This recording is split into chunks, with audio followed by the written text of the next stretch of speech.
Morning everyone and welcome. We'll just give it a moment or so for everyone to join us and then we'll get started.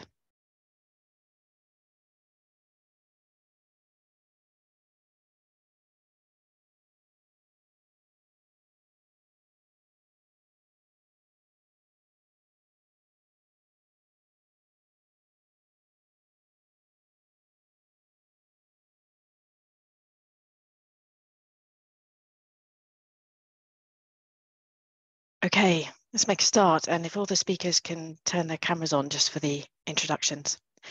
So welcome everyone, it's good to have you on board. I'm Julia, Technical Director of Nature Services here at MacDonald, and we're here this morning to talk about the Biodiversity Metric version 4. Published earlier this year, this is as close to the statutory metric as we're going to get, and it brings us one step closer to the point where Biodiversity Net Gain is actually mandatory. And you know what, this time, the moment that we're living in at this moment, some people call this time mainstreaming biodiversity. Some people call it the integration of biodiversity into practice. Whatever you call it, it's here, it's happening. We are now fast approaching mandatory net gain, and that metric version 4 gives us that insight into what we can expect to happen.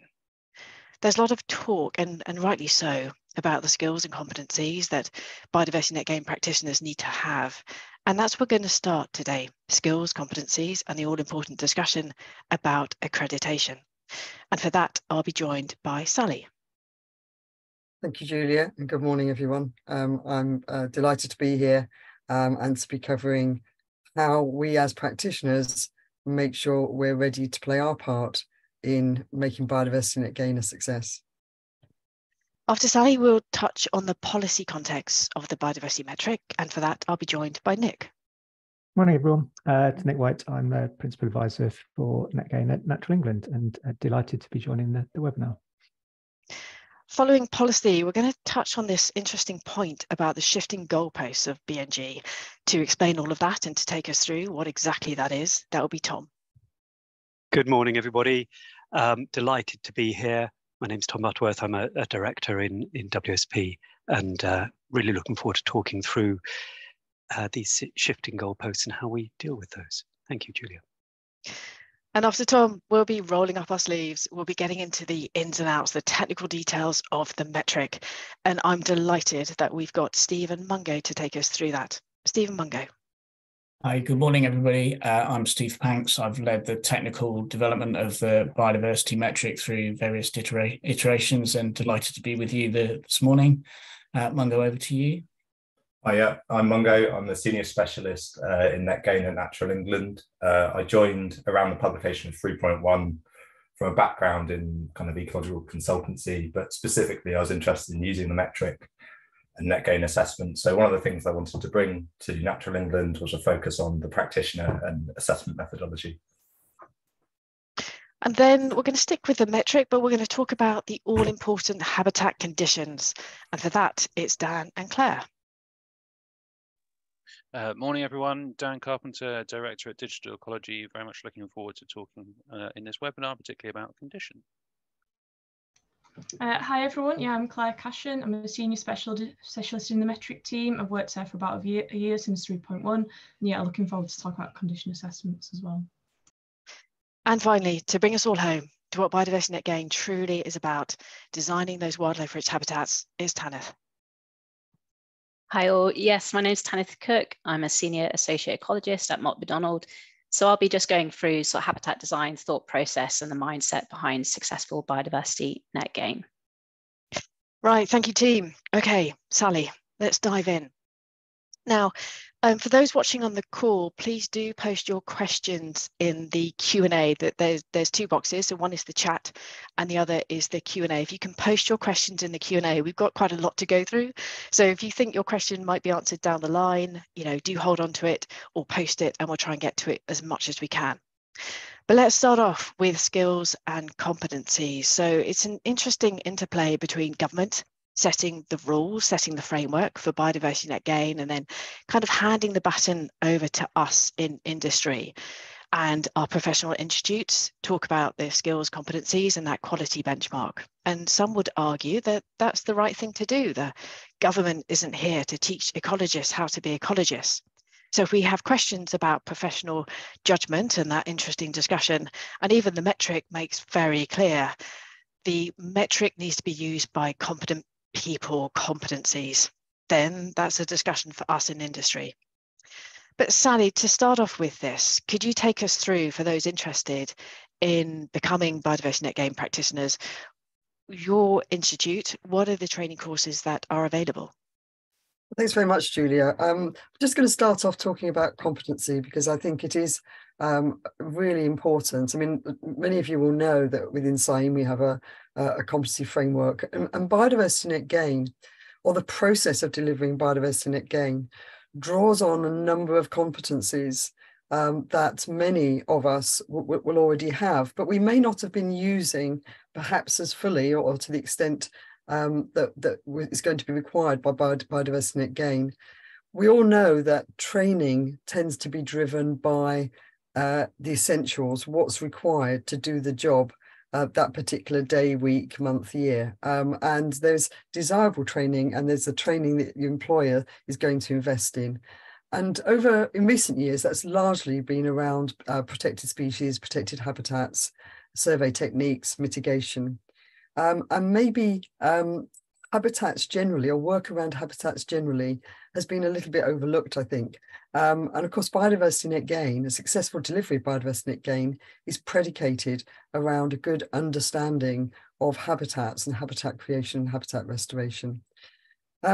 If you just flick through these competencies, please, Julia, I'm not going through each one, but these are some of the competencies that exist in CIEEM's competency framework that are all relevant to delivering Biodiversity Net Gain. So habitat survey, habitat design, habitat condition assessment, using metrics, potentially using QGIS, habitat management planning, designing and monitoring, all technical competencies that we'll draw on if we're going to deliver Biodiversity Net Gain. But there's also some what we call transferable competencies, so good communication skills and interdisciplinary collaboration. And particularly interdisciplinary collaboration, we're not alone as ecologists on this journey. If we're going to be successful in delivering Biodiversity Net Gain, we've got to be able to work effectively with other disciplines and other professions. And that's going to, I think, increasingly come to the fore in the coming years. So within CIEEM, we've designed a whole range of training to support delivery of Biodiversity Net Gain. Of course, we're not the only training provider, but we've effectively tried to develop a suite of training courses to support you as practitioners to either refresh or to develop the skills that you're going to need. I mean, just looking at them very quickly, Biodiversity Net Gain and use of the metric is predicated on a good understanding of UK HAB as the habitat classification system. So having a good understanding of UK HAB is going to be really important, and it's not easy. We all know examples where 5 competent ecologists can look at a grassland and come up with a different view as to what it is, what type of grassland it is, or what condition it's in. And that doesn't inspire confidence in either us as a profession or Biodiversity Net Gain as a process. So having a good understanding of UK HAB is important, and we do deliver UK HAB courses, but also a specific UK HAB for Biodiversity Net Gain course, which specifically introduces delegates to the interface between the biodiversity metric and UK HAB. So it focuses upon the design of baseline habitat surveys and condition assessment, and then discusses the feasibility and design of projects in the context of UK HAB. Habitat condition assessment, we don't do a specific course around Biodiversity Net Gain, but we do a course on habitat condition assessment, which includes quite a bit of fieldwork element in understanding the indicators of habitat condition. And of course, that then needs to align very much with the guidance and templates that have been produced by Natural England, which we'll hear more about later. Designing for Biodiversity Net Gain is really a more advanced course for those who want to develop their skills in design work for Biodiversity Net Gain across a whole range of sizes of projects, different scales, urban locations, rural locations. It touches on how Biodiversity Net Gain can influence core project decisions such as master planning and optioneering. And it also looks at concepts such as habitat trading, ecological equivalency, promoting connectivity, achieving additionality and offsetting losses and gains, both on-site and, well, offsetting as well as on-site delivery. The biodiversity metric does what it says on the tin, really. It takes you through the metric, how to use it accurately and effectively, and how to make sure that it supports the best baseline assessment and really good design to maximise the net gain that we're looking for. QGIS, the QGIS for Biodiversity Net Gain is not an introductory course. It's for those with some experience of using QGIS, but this is free open source software that can be used to help deliver some of the technical aspects of Biodiversity Net Gain assessment. The Habitat Design Checklist course, a quick overview of the Biodiversity Net Gain process, including the good practice principles and the metric, and how trading rules can influence the type of habitats to create or to enhance to achieve net gain. The main course, part of the course, is this habitat design checklist that provides a sort of practical step-by-step approach on key considerations for biodiversity net gain led designs. And then finally, the river and streams metric. So this is an introduction to the specific river and streams metric, its context within a wider Biodiversity Metric 4.0 approach, the 7 individual components that make up the metric, and what information is needed in order to undertake the assessment. So that's our existing suite of courses, but we're also always looking to develop new courses. So next slide, please. So we're looking at developing a specific Biodiversity Net Gain course for local authority ecologists. And we're liaising with ALGE, the Association of Local Government Ecologists, as part of that. We're also looking to develop a course on habitat management planning. Again, something that has been a little bit overlooked in recent years. And also the monitoring and evaluation for biodiversity net gain and designing effective, realistic, pragmatic and achievable monitoring and evaluation strategies. But we'd also like to hear from you in terms of the courses that you think that you would need in order to become a competent and confident biodiversity net gain practitioner. So we will be putting in the chat, but also sending out to delegates after this a really short survey, seeing what do you feel are the gaps that we're not quite filling at the moment. And I think there's just another slide, Julia, that where you can find all the details of those courses. There's an article in the June issue of In Practice, which covers biodiversity net gain training, and you can also contact us at training@CIEEM.net. These courses do book up really, really quickly, so we are creating reserve lists for these training courses. So don't be too disheartened if you can't get on one straight away. We will have a reserve list, and we are trying to organise courses as speedily as we can. And that's probably a good point then. So we've got the competencies, which are already within the competency framework, and they all, generally apply to BNG. And I think there's an interesting point about whether we have a specific spotlight on those BNG competencies. We've got a range of training courses. For you, I mean, you're seeing, obviously the demand coming through, and it's this interesting balance of keeping the courses really low cost so they are accessible, maxing out the number of courses, which is on Zoom, and that works a lot because it makes it more accessible, but it's not possibly as interactive. We do have the habitat design checklist is in person as well. What are the barriers, like how can we really, go large with the training and fulfill the demand that's coming through? I think it's about trying to maximise opportunities. And we're just going back to competencies. We're in the process of, we regularly do a review and a revision of the competency framework.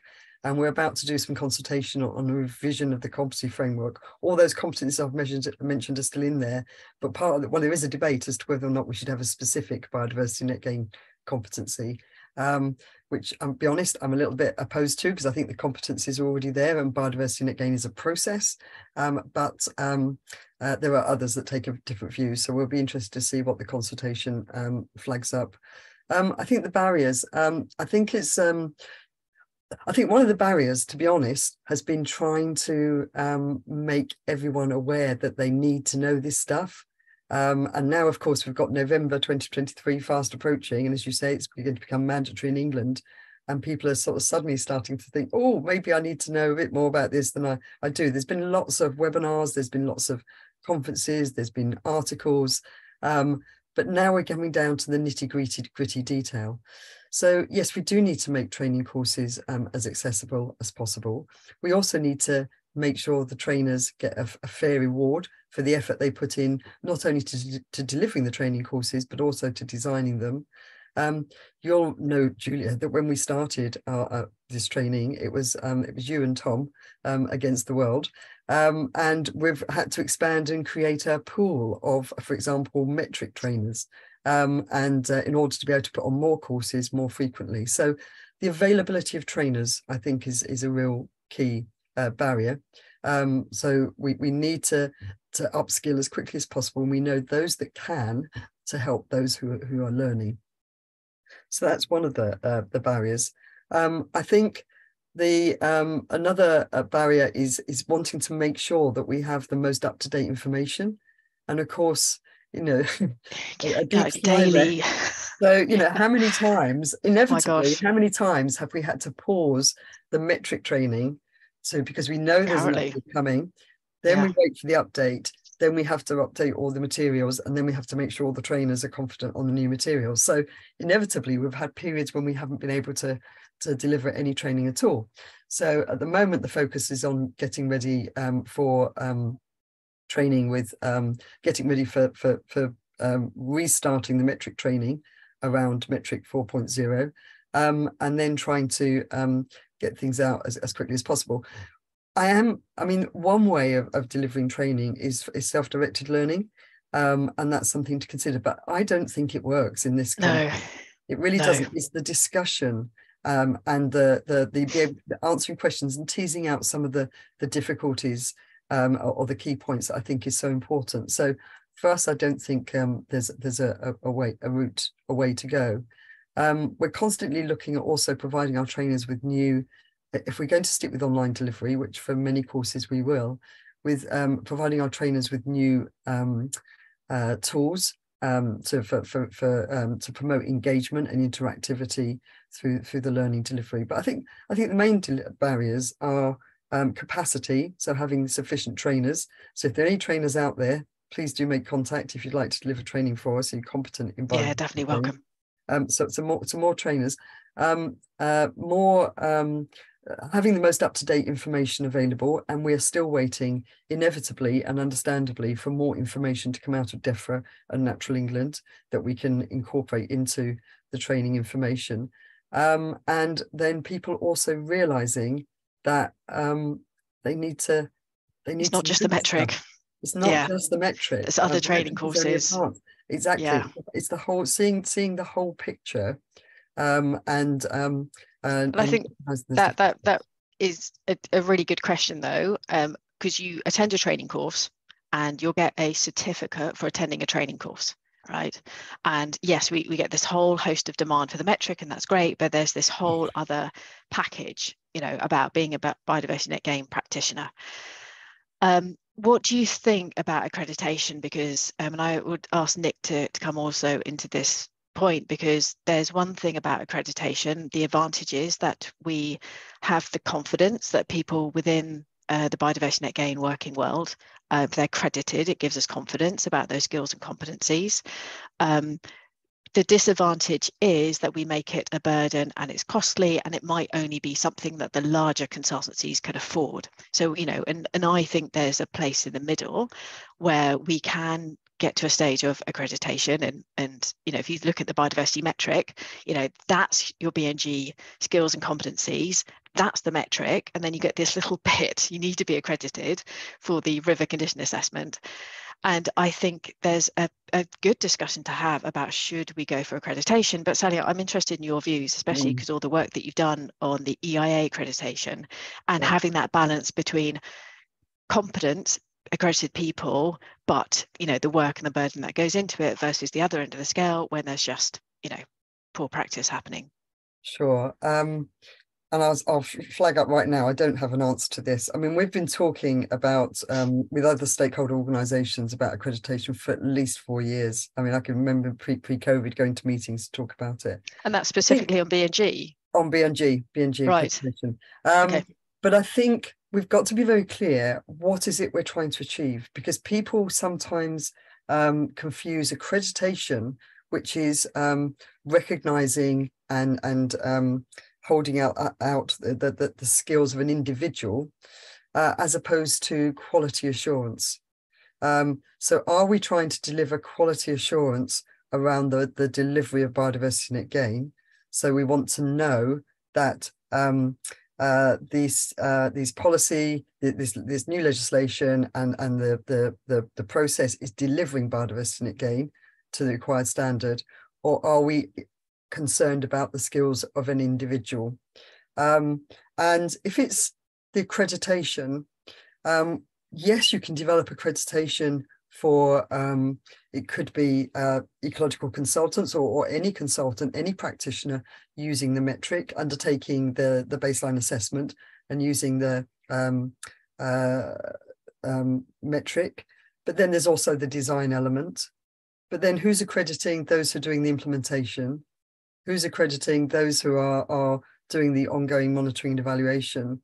Are we really talking about, you know, you could have an accredited practitioner using the metric, but that doesn't give you any guarantee that biodiversity net gain is going to be delivered at the other end, because it comes down to how it's then implemented and ongoing management. So I'm really keen that we don't create unnecessary barriers or hoops for people to jump over. So I'm reserved to judgment on accreditation. Do we need it? Is it of value to the industry? Yes. Is it of value? Is it going to help, basically? Is it going to help? Yeah. And is it proportionate? And, you know, is it proportionate for those working on different size schemes, sole traders, as well as you say, the bigger companies? If we're looking at quality, funny enough, one of my ideas 4 years ago was, if we were going to accredit anything, we should accredit local planning authorities, which I know is a bit of a weird idea, but they're the local planning authorities have an interest in the process all the way through. Yes. And possibly by accrediting local planning authorities, it might drive resources into those local planning authorities to help them do what's expected and required of them. And we know how under-resourced they are, but, you know, it might actually help. Yeah, definitely. Okay, Sally, thank you. I think it's an interesting point.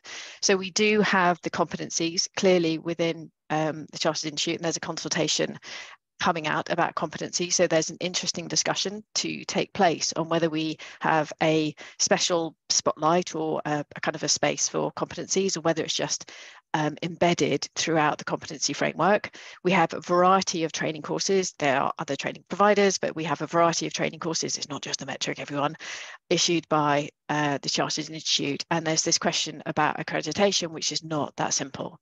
And it's whether we really focus on the skills and competencies first before we dive into this. Sally, thank you very much.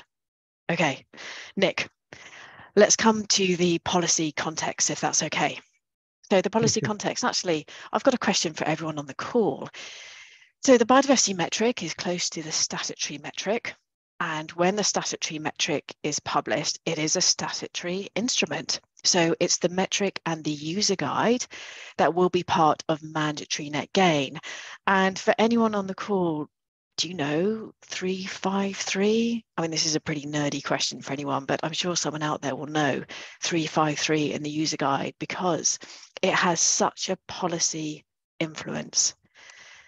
It's when there are no losses or deterioration of irreplaceable habitats. Their enhancement can contribute to the calculation of biodiversity units for biodiversity net gain. And I want to pick that out because I think it's a great illustration of how you read the Environment Act and about mandatory net gain. That's not in there, but it's part of the statutory instrument that comes along with the metric and the user guide, and it flips it. It completely flips how we think about irreplaceable habitats and B&G, because if there are no losses, they're now part of the solution for B&G. Nick, as a starting point, can we go behind the scenes? Like, I think it's such an interesting move, 353. Can you take us behind the scenes on where this came from and how you then move to a place when it's in the, possibly in the user guide of what might be the statutory metric? Yeah, certainly. So, and as you said, Julia, it's important, I think, for everyone on the call to recognise that when the statutory metric gets published, and obviously 4 is a kind of precursor to that, then it does have a legal basis as well. It will get laid before Parliament. There will be a piece of vellum which has got stuff about the metric on it as well, and it includes not just the user guide but also the condition assessments are part of that kind of collective package as well. So it provides a legal opportunity to also think, actually, are there some additional things that through what's in the guidance for the metric that you could also be requiring or expecting to get delivered by virtue of BNG? And obviously from the outset, there was lots of concern to make sure that biodiversity net gain wasn't seen as being something that would be a kind of potential risk or a threat to irreplaceable habitats. Clearly wasn't the intention, hence the quite clear exclusion from it in terms of you don't need to, because there was that concern back from, if people with long memories cast their minds back to the kind of offsetting pilots, and that got quite kind of muddled in terms of the messaging around irreplaceable habitats. And we really don't want this process to be seen as in any way undermining the kind of existing protections for those habitats, which are clearly extremely important. But it does then provide you with an opportunity to say, well, actually, if they are that important, which they are, we know that many of them aren't in necessarily the best condition they could be. So why can't you necessarily then say, actually, there's an opportunity to try and improve those through this process as well? It won't necessarily work everywhere. There's no expectation that everyone has to then start focusing on enhancing, poor quality replaceable habitats. But if that opportunity arises, and if you're not having as a project any impact on irreplaceable habitats, then it's almost a kind of no-brainer as to why wouldn't you look to try and do that if that opportunity presents itself with. And that links into kind of wider government ambitions around kind of nature recovery, et cetera, et cetera. So it did provide with that opportunity to say, actually, through the kind of metric guidance, you can effect a shift. It requires the involvement of the government departments as part of that discussion. They have an interest in more broadly how nature gets treated, but more specifically on questions around irreplaceable habitats. But there was a collective buy-in that this would be a sensible, good thing for to do and be happening, and the metric guidance provides you with an opportunity to essentially put that into effect. And obviously there's been consultations on the metric from government over time as well, which have helped to kind of reinforce aspects of this as well. It's a really interesting illustration, isn't it, of how that there's the blunt wording in the Environment Act, but actually it's the metric and the user guide that are part of that statutory package, like you said. And this is why I think metric 4 is so close and gives us that insight into, it's not just getting to that 10%, it's adhering to everything in the user guide. And one of the examples is this really interesting flip between, okay, irreplaceable habitats, no loss, let's make them part of the net gain solution. Following on from this, then, there's the question about additionality. So I just want to go through this and correct me, Nick, if this isn't quite right. So we've got a baseline, which is 100 habitat units. And for everyone on the call, please forgive the rather basic graph, but I'm just hoping it's an illustration. So 100 habitat units. Post-development, the biodiversity net gain requirement, a minimum 10%, would be 110 habitat units, right? So if we think about additionality, the government guidance is that habitat creation for example, a protected species license can go into the metric, but only up to no net loss in habitat units.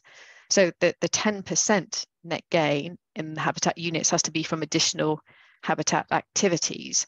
So I'm hoping that's following the government guidance. Nick, how do we demonstrate that? It's a very good question, and I think it's one of those areas. I mean, Sally was kind of touching on earlier the fact that there's still there's information that's either only just come out, still expected to come out, or stuff that's still to come as well. So one of the things we recognise is it would be helpful to certainly in terms of the kind of package of case studies for the metric to have something that illustrates how you could apply the metric in a sensible way to kind of evidence that. Helpfully, there are other projects that have already gone through this kind of thinking process, if you like, and so, well, actually, how would we try and evidence this? How would we demonstrate to stakeholders the difference? So there are examples where projects have said, okay, so what we'll do is essentially we'll run 2 different metric calculations, one of which is illustrating this is the habitat outcomes that are being delivered to meet the licensing or kind of mitigation requirements as well. So we can clearly set aside and say that's what that did, and we can cap it if it's needed to be capped artificially at that. The kind of, it can't go beyond no net loss, and then have a kind of a second calculation that is covering the totality of your project as well. So you can identify that was the stuff that was delivered through mitigation measures, and this is the stuff that's been delivered more collectively. And I think you've been involved in some of those schemes yourself as well, I think, how to do this. But I think we do recognise that this is something that people would find it quite helpful to have some kind of examples of, or some case studies. So to some extent, we were waiting as well on what government was going to say on this, because we, as Natural England, much as we might like to, can't create policies. So we too are also kind of waiting to see what comes out. Yeah, I appreciate that. And that only has done in kind of fairly recently. So it is something you can expect to see coming forward. It will be some example scenarios of actually, if you've got newts on Great Christian newts, this is how you could deliver it with B&G. Great. Okay, so that's additionality, and we're going to expect more case studies from that, and just to explain, you know, the demonstration, but that's the principles. Moving on though, what do you think metric reviewers are looking for? I think this very much depends on the type of project as well. So bearing in mind, you'll have kind of schemes that are very high risk from a kind of a nature perspective with lots of opportunity, versus schemes that are also quite, want a better term, kind of routine as well, and kind of relatively small scale. So some basic things, and is the correct metric being used, for example? So there is the main metric available. There's also the simplified small sites metric, but it can only be used in certain circumstances. Is a project using the correct one? Going to what Sally was saying earlier, and what evidence of competency is there as well that's been provided? You know, has the person who's been undertaking the assessments, completing the metric, have they done this before? Have they done attended training, etc., etc.? Questions around that. But some critical ones would be, have any of particularly the red flags within the metric been triggered? If a red flag has been triggered, essentially there's a problem there. And unless you have agreed, because there's a particular kind of weird circumstance with your project, that actually you can apply Rule 5 and kind of slightly take it out of the metric calculation, in the majority of scenarios, red flag, there is an issue. The trading rule has been broken, or something equivalent. So reviewers will be looking for those kind of in particular as well, and that in most circumstances with an immediate send it back, sorry, there's an issue here that you need to fix. But then other things as well, such as, to what extent is what's being described in the baseline, how does that bear relation to what's in the red line of the planning application as well, and making sure those two things are aligned. If there's not, is there a rationale? But also, is there an accompanying kind of management and maintenance plan with all of this, to the point that this isn't all about the metric? The metric is a tool, but clearly we're wanting habitats to be managed and maintained into the future. The metric itself can't do that. That requires, good quality management going forward as well. So it's the kind of supporting materials. Those are the kind of things that we would expect reviewers to be looking for. We will be producing some checklists for metric reviewers as well, to help them kind of identify the things they should be looking out for. But bearing in mind, many of these will be planners, and they won't necessarily be fully versed in ecological expertise. Some will have access to ecologists in-house to draw upon, but many won't. So it's also helping them to try and kind of, okay, if this is showing in the metric, that really is an issue, and you really do need to get involved in that, and potentially buy in some support to help you. Brilliant. Okay, because I think that's an interesting point. There's the technicalities of have this, which is essentially an Excel spreadsheet. Has it been completed correctly? And everyone, we will hear about those red flags a bit later on. So watch out for those. And I really like the way that the metric 4 is really clear about that. It's really helpful in terms of raising that. So have we completed the Excel spreadsheet correctly? But then, is it going to work? is it going to work? And the metric won't tell you, hang on a sec, that's a 5 metre square patch of woodland in good condition, really, and it's having the supporting material. So it's really refreshing knowing that that's certainly part of the discussion in terms of what reviewers are looking for. And having that checklist is something that's going to come out. The other thing, just very quickly, just to add to that as well. So I don't know, it's something that gets covered in the training course, but obviously the metric includes within it the ability for the person completing the metric to provide some commentary as well. Yeah. And to the point Sally was making, that you may get circumstances where it's a fine judgment between is it's a habitat on, is it this habitat, or is it that particular condition, or actually I think this is doable or isn't doable because of other factors. And that make use of that commentary section within the metric as well, because that again is something that reviewers can look at to say, well, actually there was a query about that, but I follow the rationale that the person has been thinking of, and either I agree with it or I disagree, but at least there's something there as well as to help them kind of take a decision, take a view of what's been provided to them.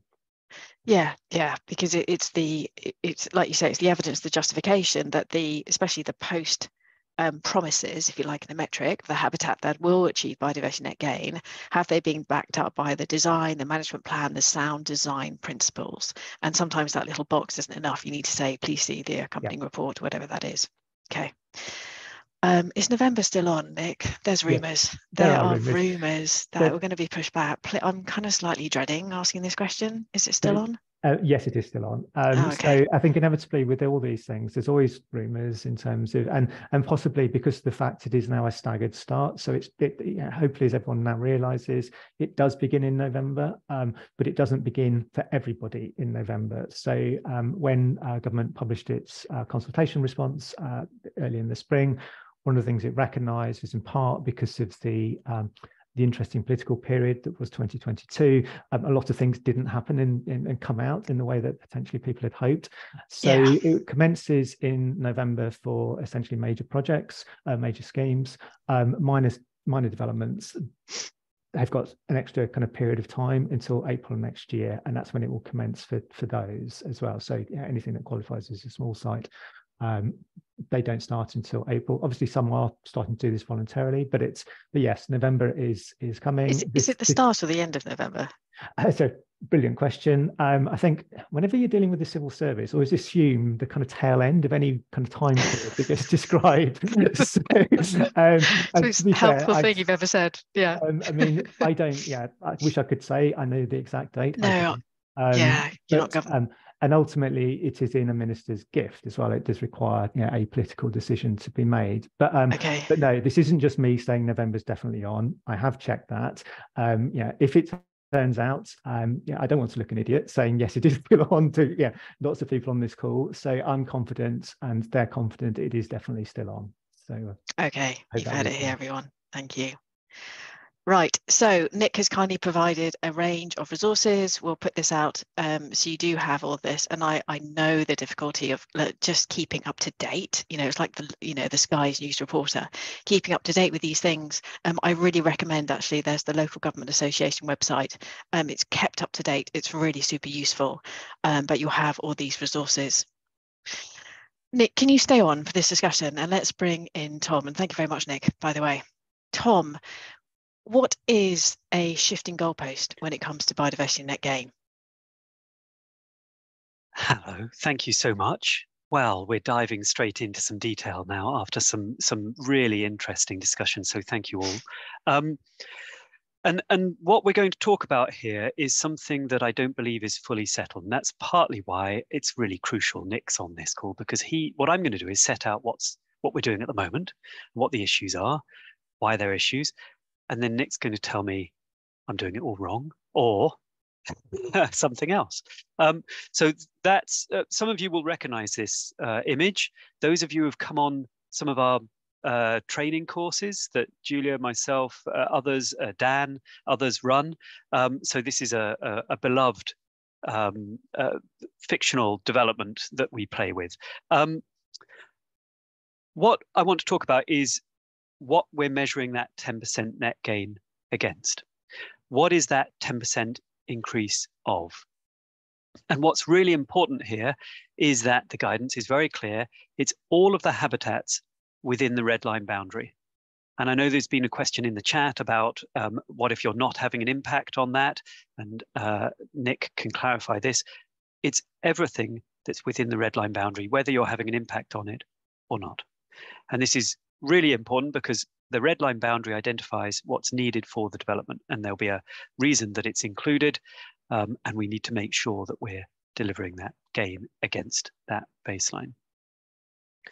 But if we do that, and then we find that there's additional activities needed to compensate for the loss of the habitats we've got on this site, and if we were developing all over this site, you know, putting houses over the whole lot of it, there's some woodland, there's even some wet heath. If we were developing all over this site, we'd definitely need additional land to offset. Now, if you do that, then you are adding in another piece of land. And of course, that has a baseline that we have to measure and assess, just as we had to measure and assess the original baseline within the red line boundary. This can then increase the area of your red line boundary because that area is now needed for the development. And so we can get an increase in the red line boundary in the area it covers to cover this new area of habitat that we're going to be creating.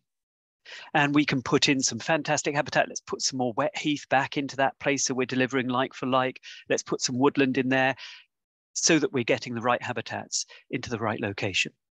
But of course, the baseline for that area that we've just increased has a whole load of units. And so if we then measure our 10% against what's within the red line boundary, we have a larger number of units to deliver at the end of it because our starting point is higher. And so our 10% increase is going to need to be a larger number of units at the end. This can then result in needing to add another area to the offsite, to the red line boundary, to take into account, well, we've just added a bit more baseline, so we then end up having to increase the area of compensation or mitigation that we need to put in place, the work for biodiversity enhancement we need to put in place, and now we have to identify another offset area or another compensation area, and to get the units we need. And of course, that's got a baseline. And you can see where this is going. That's got a baseline with units in it. And if that's within the red line boundary, we then have to increase that as well overall. So we get into a very circular argument of, well, we need more to compensate for more. That means that we've got a higher baseline. That means we need more. So we have to compensate for more, which means we've got a higher baseline, and so on and so on.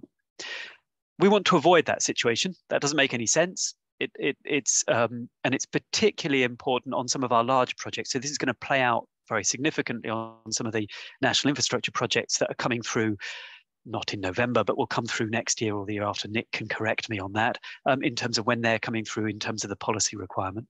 But this is going to play out really heavily for those areas, for those projects. This is also really important where we've got work for protected species or other work for biodiversity that's needing to add additional areas to your development. So our proposal, and this is the way I'm doing this at the moment, this is the way we're doing this, and Nick's going to tell me whether this is right or wrong, or the direction of travel is right or wrong.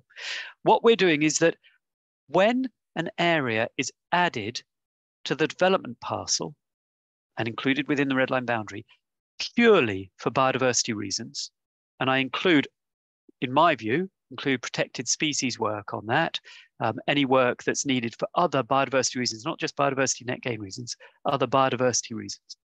But it's purely for biodiversity reasons, and that's the only reason that area has been added into the project. Then we put it into the offsites tab. And what that means in the metric is that those baseline units that are included in that additional area do not contribute to the overall baseline that you're trying to measure 10% increase against. This is really crucial, and it stops this vicious circle of having to add more and more land to compensate for the land that you're adding. That's how we're dealing with this at the moment. Nick, I'd be really delighted to hear from you where this is going, whether this is the direction of travel we should be taking, whether there's further work to do to explore this. But yeah, your view on whether I'm telling my team the right thing to be doing or not. And Nick, just to add in a couple of sneaky questions, if that's okay. Tom, you mentioned the area for protected species mitigation, but you can only put that in up to no net loss. That's and then right. you've got to demonstrate the net gain. So going to add this, and after this, Nick, and thank you for your advice on this, I've not seen this written anywhere, you know, so again, do we reference this webinar, you know, and okay, so Nick, thank you. Direction of travel. No, so Tom's described a great kind of challenge, if you like, and scenario, and I completely understand that. And I guess the first thing I'd want to say is to reassure everyone, Tom included, that at the moment, kind of, no one's doing this wrong in a sense, because it is a legitimate question that's being raised around actually what's the best way of approaching that. You could read in terms of what the current guidance says. So the current guidance is quite clear in that it says anything within a red line boundary is part of your baseline. And so in that sense, what's being described, if the red line is being extended to incorporate mitigation habitats, etc., then they ought to be within the on-site element of the metric. But I get the kind of scenario that's being described and the challenges around that. Equally, if it's on the off-site side, then it's also from that project's perspective, be aware that it's now off-site. That introduces an entirely different set of requirements to it. It has to be legally secured, registered, at least 30 years, etc. Whereas on-site, it isn't quite as, you know, that's not the case. It's secured through, if it was a TCPA, it'd be secured through a planning condition. So there is guidance they're expecting to come out from government, and this is me probably sounding like I'm slightly passing the buck, but this has been raised with them as well, because it's on-site, off-site. I know in the past there's also been consideration around red line, blue line boundary as well, and actually whether if part of the solution here could be, well, actually for that mitigation habitat, it's connected to the development, but it's within a development blue line as opposed to the red line. That kind of would negate the issue in a sense, in that the current guidance would stand, in that it will be the original development footprint, which is still the red line, which is still your on-site. The off-site stuff that's described in this scenario sits then within a kind of blue line. That then is clearly off-site, and that's fine. But you're raising a really valid question there, Tom. I think you're right. It is particularly pertinent for major projects as well. Thrown also into the mix is if you've got land that you've compulsorily purchased, where does that sit as well? And it may be compulsory purchase for other reasons, screening or whatever. How should that sit? So I think it is one of those examples where, much as I would love to be able to come in and say, right, the answer is blah. As things currently stand, we're not quite there yet, and it's something that does need an answer there. And I think we'd recognise that. But to hopefully reassure people that whatever you're doing currently, Natural England isn't going to be coming along and saying that's completely wrong, because we recognise that there is still a discussion around this to be had. And just to recognise the hard work by the Natural England team on all these issues, So okay, so just as an example, if this is mandatory, and Tom's approach of that land is just needed for biodiversity, but under planning it's within the red line boundary, but Tom's approach is right, and we're putting it on the off-site tab. Because that's on the off-site tab, would that need to be registered on the off-site register? Yes, it would need to be legal. Anything that essentially, from looking at the metric, anything that's sitting on your off-site tab is off-site. It must on that off-site register. Okay. Your project basically can't get planning permission unless you can evidence that there is a piece of land that's been registered that is, that equates to your off-site component in that sense as well. So even if it's within the red line boundary, it's owned by that particular developer, but it's in the off-site tab, that would need to be registered on the off-site boundary, off-site register rather. that would come down to a discussion around whether or not, and again, going back to the guidance on red line boundaries, and not whether everything that's, as things currently are being described, everything that's within your red line should be going on the on-site. And that's what the current guidance says as well. What's been raised is this particular scenario about, do you then get a kind of cascading effect of needing ever more land? But then that's gone off-site. And again, in terms of the way the legislation is framed, etc., if stuff is off-site, it is off-site and is subject to the off-site requirements as well. So on the register. So watch this space. Yeah. And one of the things I think the second question here I think is really crucial is that during this period where we're still waiting for this information to come through from government to understand how this plays out, what's really important is we're absolutely transparent about what we're doing.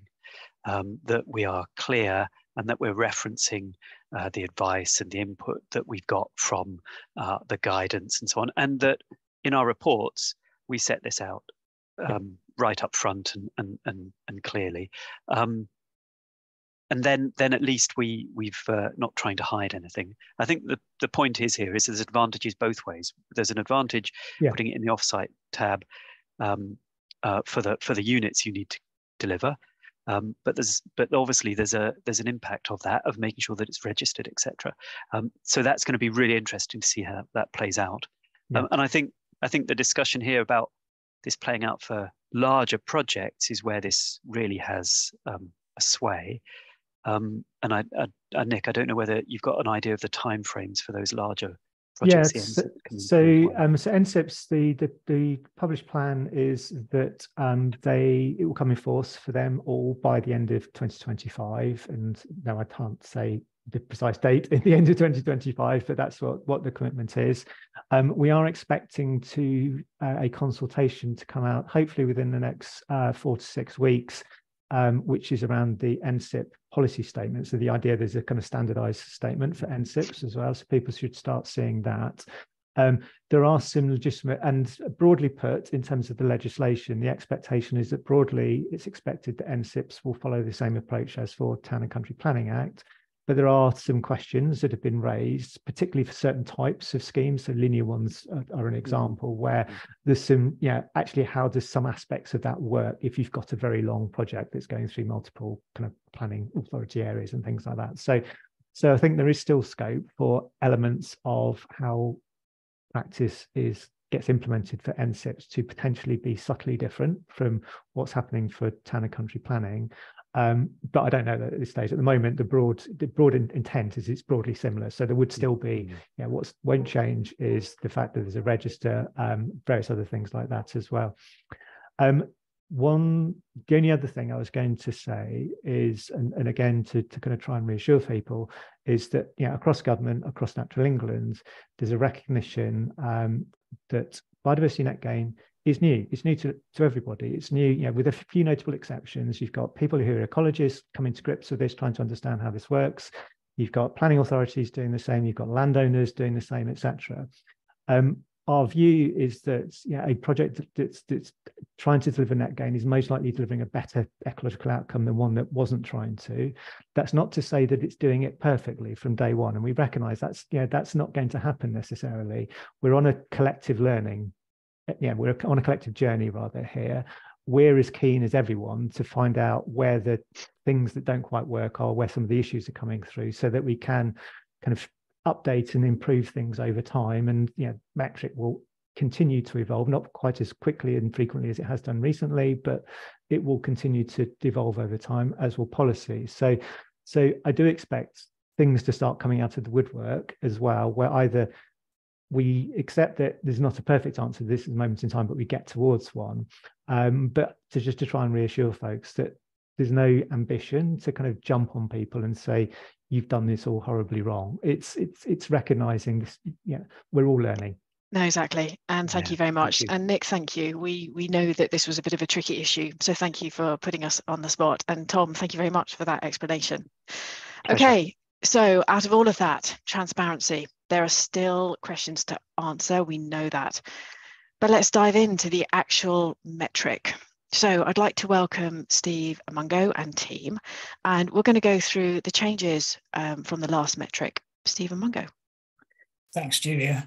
So I'm going to just take us through a little bit of the kind of journey as to where the metrics sort of evolved from, and primarily this will focus on the sort of update from 3.1 to 4, and then we'll just wrap up with a little bit about where it's going in the future. Thanks, Julia. So in terms of biodiversity net gain and where the metric sort of fits, we all know by now that it's looking to leave the natural environment in a measurably better state than it was beforehand, and it's the measurability angle that is where the metric fits in, and that's where the metric is absolutely sort of fundamental to the process. Julia, if you can just move us on, please. So in terms of the journey, metric 4 was published in March this year. Basically, it's evolved out of the DEFRA biodiversity offsetting pilots in 2012. So at this point, we're sort of nearly a decade in development of biodiversity metrics, and each iteration has gone through its own stakeholder engagement, and we've been sort of refining and reflecting and improving the product as we've been going forward. We've now reached a point where we've got a reasonably agreed sort of standardized set of data behind the metric. We've done huge amounts of sort of work on monitoring and evaluating what's actually sort of going on and reviewing all the data behind the metrics. And we've got a fair bit of user testing under our belt and been sort of refining the sort of product. So that's broadly where we are up until sort of metric 4. And if you can move us on, Julia, please. So as I said, the metric 4 was published on the 24th of March this year. And as has been said before, this will form the basis of the statutory metric. So the important thing to note is it's not the statutory metric at the moment, but once it's laid before Parliament, it's expected to be the statutory metric that will then underpin sort of mandatory biodiversity net gain, and will be mandated to use along with the full package of metric tools. Julia, if you can move us on. So just a quick introduction to the team. Obviously, I'm Steve Panks. I'm doing the technical oversight and providing that sort of technical sort of leadership. I'll be joined today by Mungo, who's developed a lot of the guidance and has been refining that, particularly at looking at it from a sort of ecologist perspective. And Mungo and I will also be joined on this presentation by Finn Goddard, who's sort of sat over a lot of the tool development with Charlie Bird, who's also sort of been leading on a lot of the changes to the tool, and then Claire will follow up with some condition assessment sort of work later on in the sort of presentation. And then my colleague Sam Wilson has also sort of been focusing on the small sites metric element and a lot of the sort of training and upskilling internally. So a fairly sort of small but dedicated team that's been working on the metric. Julia, if you can move us on. So in terms of the consultation on metric 3.1, that was a requirement before the kind of metric could be mandated. And that raised 3 broad themes that were coming out sort of from respondents. The first was sort of clarifying issues through the user guidance and a need to make sure that user guidance was as succinct and as clear as possible, and giving everybody a sort of clear steer in terms of the contextual sort of uses of the metric. The second theme was around sort of streamlining the tool, looking at the formatting, looking at making it as easy to use as possible, looking at the sort of reporting and the results sort of sections. So that was the second sort of theme. And then finally, there were some comments on specific habitats and some requests to change some of the habitat values and condition assessments and so on. So those were the 3 broad themes around that came out of the consultation. And if you can move us on, Julia. Mungo, at this point, I'll pass to you. And if you can sort of take us through the user guide, please. Hi there. Yeah, so I think the metric has historically been one of the most visible and interactive parts of net gain. And it's kind of been the main way that ecologists have engaged with the process. So it's included hooks and steers and clarifications on other parts of the process and policy development as they've been coming through. So we're kind of in a space now where these policy clarifications are coming in thick and fast from DEFRA, and there's guidance being produced by lots of different industry bodies and DEFRA group organisations. And so when thinking about the transition from 3.1 to 4, it needed to be redrafted to reflect this changing space and all this emerging guidance, and just to refocus it on the metric. So what kind of we sought to do was to bring together all the information from the different technical appendices and the condition assessments, bring them together in a concise and condensed manner, just to make the focus on practitioners and on the assessor actually using and understanding the metric.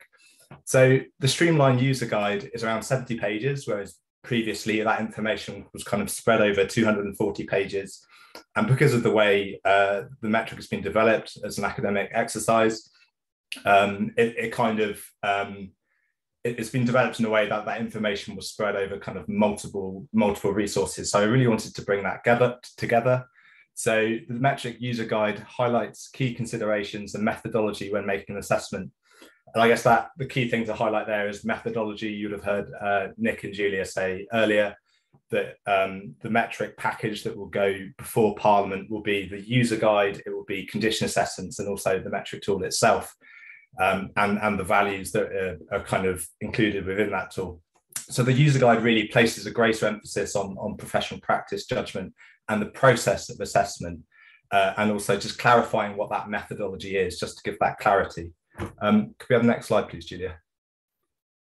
So one of the first things that we looked at were kind of the rules and principles, trying to make these clear and concise.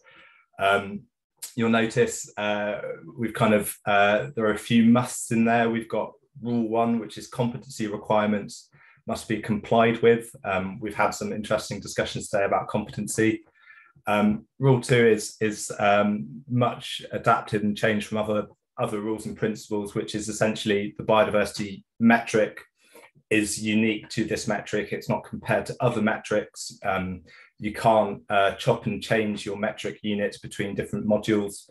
And a lot of these rules are hardwired into the metric, and we'll come to see some of those later when Finn talks about the flags within the metric. Rule 3, which is quite clear now, which the trading rules of this metric must be followed.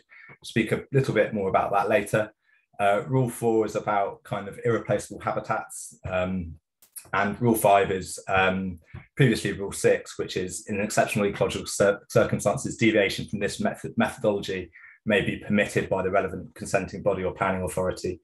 And any deviation must be fully justified and evident. So that's putting it back on the assessor and the professional competence, just to allow for that flexibility in those exceptional ecological circumstances where the metric doesn't quite fit. Could I have the next slide, please, Julia? And we've done the same thing with the principles as well. So these have been streamlined down just to make these really clear and concise so people can understand the meaning behind them and kind of like the essence of what they were trying to communicate from the start. So we've got principle 1, which is the metric does not change existing biodiversity protections, statutory obligations or policy requirements, and it doesn't override ecological mitigation hierarchy and other requirements, or indeed good ecological practice. And it should be used in accordance with established good practice guidance and professional codes. And also principle 3 here, this is an important one. It recognises the metric is not a complex or comprehensive ecological model, and it's not a substitute for expert ecological advice. And that's something that has kind of been a principle of the metric throughout its development. It's not intended to replace that ecological advice. It's intended, the ecological advice is intended to lead the input and to lead the assessment, rather than us being led by the metric and its outputs. So the biodiversity units are a proxy for biodiversity and should be treated as relative values. And it's designed to inform decisions in conjunction with locally relevant evidence, expert input or guidance. Again, we're putting the emphasis on that expert input. So principle 7 is about creating habitats and design, which is part of the BNG process. But when you're inputting those into the metric, you need to be mindful that creating an enhanced habitat should seek where practical and reasonable to be local to any impact and deliver strategically important outcomes for nature conservation. And the metric does weight some of those through the strategic significance multiplier. And then principle 8, again, it's a kind of steer and a touch on design. It kind of talks about as a metric assessor, you need to ensure that your proposal retain habitat parcels of sufficient size for ecological function. Kind of, you've fully considered kind of constraints to condition and look and seek to provide your BNG in kind of important areas. Could we have the next slide, please? So again, some of the more astute of you might have realised that this sentence here is quite important.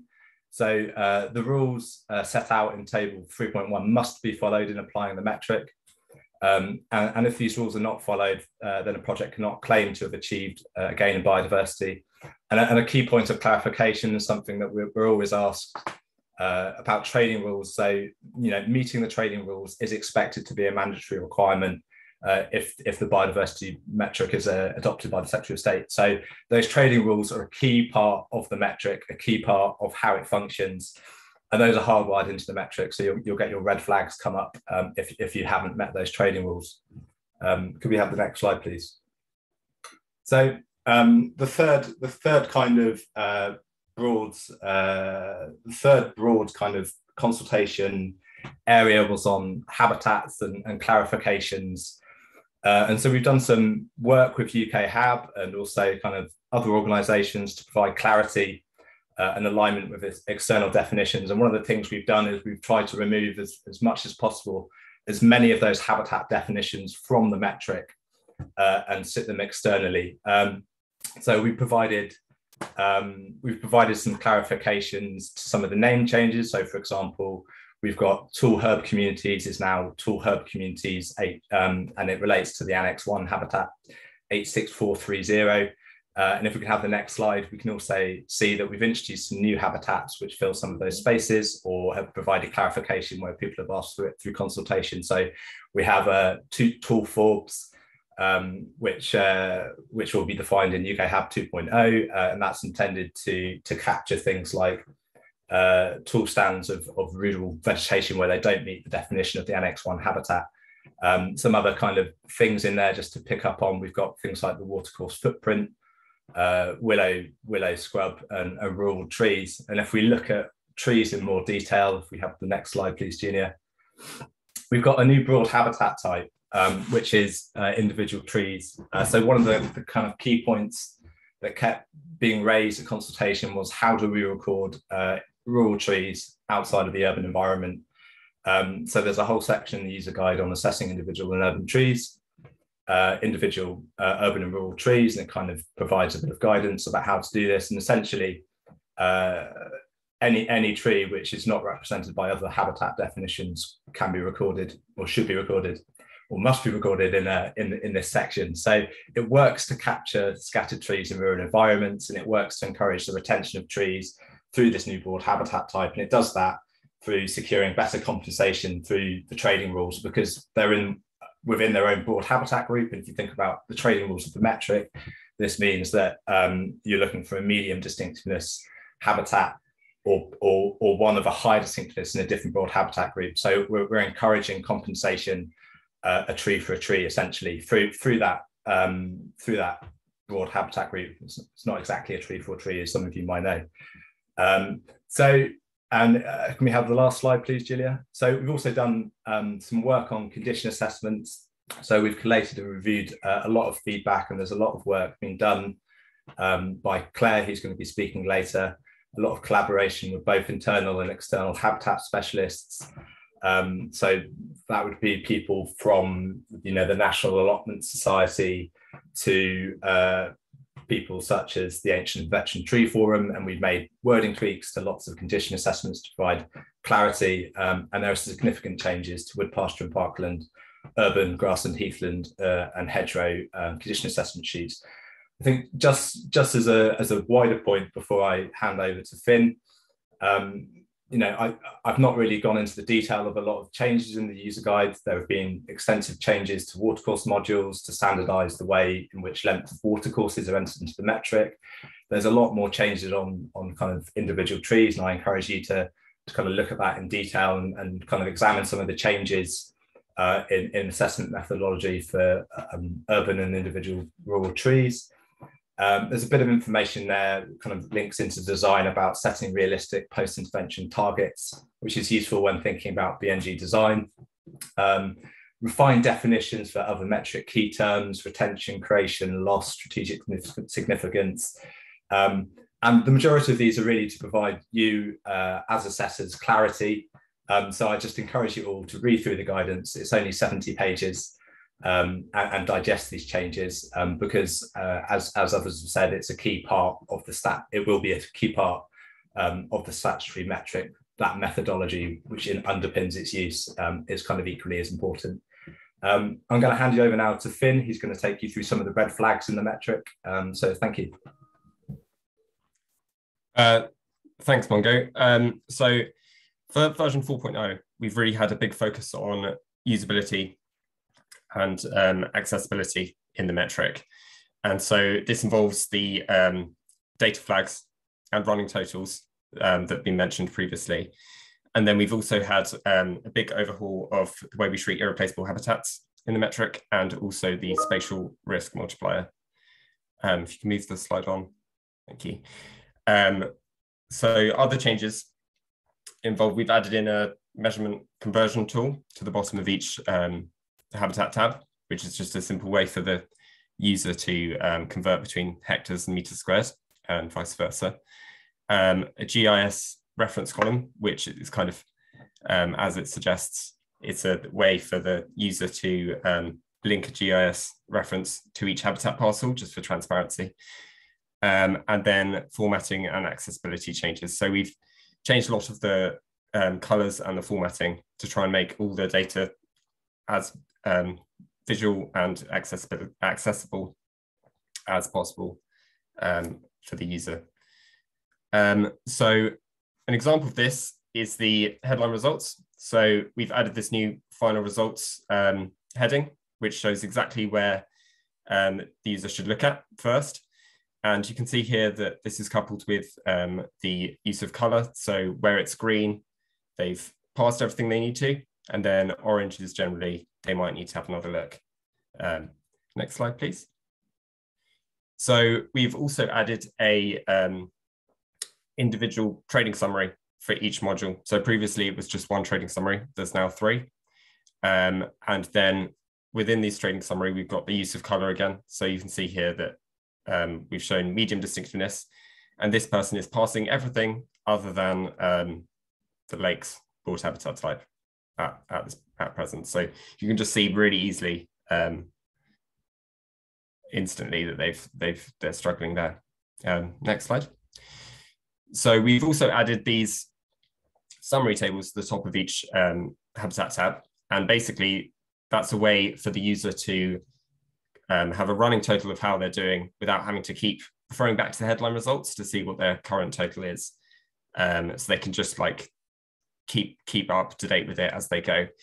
And this is again is strongly supported by the color and symbol system. So you can see here they failed their net change at present and their trading rules. So that's all red. So if this was a review stage, that would instantly be rejected. And they've failed their area check as well. And then the trading rules and net change are passed for area habitats. Next slide. So this is another good example of the flags. So we've got the red flags here with the filled in triangle for accessibility purposes, which show basically if it's red, it's a user error within the tool, and that has to be resolved before submitting the metric. That will be displayed on the headline results as well. And then where we've got orange flags, that's kind of like more of a warning that they've probably put something in that's quite unlikely, or it's worth them just checking it again. So that's where there's an orange check details flag, and we've coupled that with a triangle with a little exclamation mark inside. Next slide. So big changes to replaceable habitats. So we've had a request from LPAs to increase the visibility of irreplaceable habitats within the metric, and to prompt the assessor to specify their presence or absence and include information on specific interventions in one place. So if we go to the next slide, I'll show you how we've done this. So back one. So on the start page, we've now got a a cell where you have to specify whether there are irreplaceable habitats present or absent on your baseline. And if you don't specify that, then you'll have a warning in the headline results that prevents you from submitting your metric. And when you say yes, a new irreplaceable habitats tab pops up, which I'll go through in a minute. So you say yes, it says present at baseline, you must fill in your irreplaceable habitats tab. So that will automatically appear. And then you fill in all your details for your irreplaceable habitats, whether they're recorded somewhere else in the metric or not. And that way, when it comes to review stage for the LPA, they can go through and see all the irreplaceable habitats in one place. And if you go on slightly, so this is supported by the user guide quite strongly. So this goes through a step-by-step method for how you should record irreplaceable habitats within the tool. So as Mungo said earlier, you should generally read through the user guide before you're going to do anything with the metric tool. Next slide.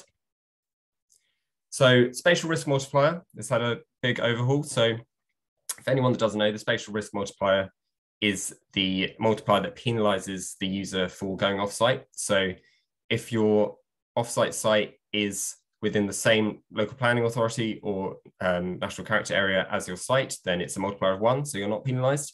If it's in a neighboring one, then it's 0.75, I think, so slightly penalized. And then anywhere else in the country is 0.5, which is obviously halving everything. So that's a massive, massive reduction there. So the way that SRM now works is it applies just to your offsite gains. So it doesn't apply to your offsite baseline, just the gains you've made there. And then it doesn't add the, when it adds the gains to the total in the headline results, that's where the SRM is applied. So when you're looking at your offsite tab, it will show without the SRM, but you can select which SRM per habitat line. And then back on your headline results, that's where all the deductions take place. And that's clearly laid out within the headline results. It takes you on a step-by-step process. Next slide. So that is me, I think. Thanks, Finn. So just to sort of wrap up, really, I think we've sort of talked through where we've got to in terms of metric 4, but this isn't quite the statutory metric, but it is very much expected to be, and as has been said earlier in the call, it's likely to be sort of mandated and expected to be the Secretary of State's metric in November. But there is just a few minor bits and pieces that we're looking at, kind of changes that we're looking at making, but we're not significantly expecting to alter the calculation inputs or alter it in any way. It is sort of literally sort of crossing the I's, dotting the I's and crossing the T's. So we're looking at sort of continuing to refine the guidance and just ironing out any little sort of tweaks and further clarifications that need to be made. So not changing anything substantially, but just adding a little bit of clarity as and when new issues sort of become resolved. We're looking at refining some of the tree sizes, so adding just an additional sort of SAS class size to the tree size, just to give a little bit more granularity there. And then looking at sort of some further work as to how hedgerow losses with trees are sort of dealt with on the individual tree basis, and then continuing to work on the irreplaceable habitat side and looking at sort of ongoing work with that. So that's broadly where we're going in terms of the kind of near future between now and when November comes and it's expected to be put before Parliament. And then we'll sort of carry on. Julia, can you move us on the next slide, please? So once we've got to that point, as Nick alluded to, it will continue to be sort of reviewed, but at a much slower pace than it has done in recent years. So you won't be sort of expecting a release of the metric every sort of 18 months or so. And we're looking at the metric being stable for at least a 3 to 5 year kind of period now going forward. So that will provide that stability as Biodiversity Net Gain sort of beds in, and everybody will be using that same sort of tool. And then we will continue to sort of look and review and kind of do some monitoring evaluation and take feedback and work out where we go at the end of that 3 to 5 year window. But the key message there is it will be stable once it's mandated, and we won't sort of keep tinkering with it to the same extent that we have done. But also similarly, it's not locked in for the full 30 years. It will be locked in for that sort of 3 to 5 year window to give us the opportunity to review it at sensible intervals. Julia, if you can move us on.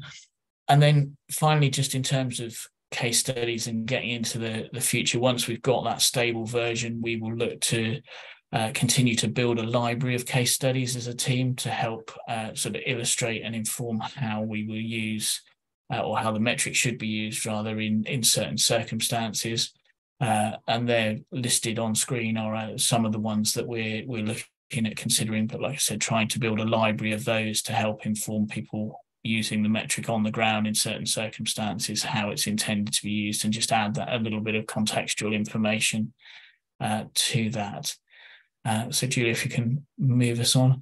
And then finally from me, it's a kind of big thank you to all of you who fed into this process over the last few years.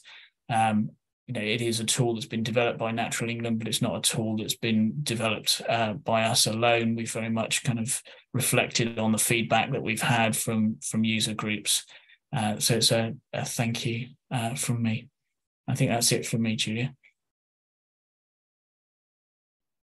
And thank you very much to the Natural England team. I think what's really interesting to emphasise that point is it's a statutory instrument now, the metric and the user guide, and that user guide musts are equally important as the metric itself. It's not just about reaching that 10%, you know, it never has been. It's never just been about that minimum 10%, it's how you get there. And everything in the user guide, including those trading rules, are equally important in terms of mandatory terms.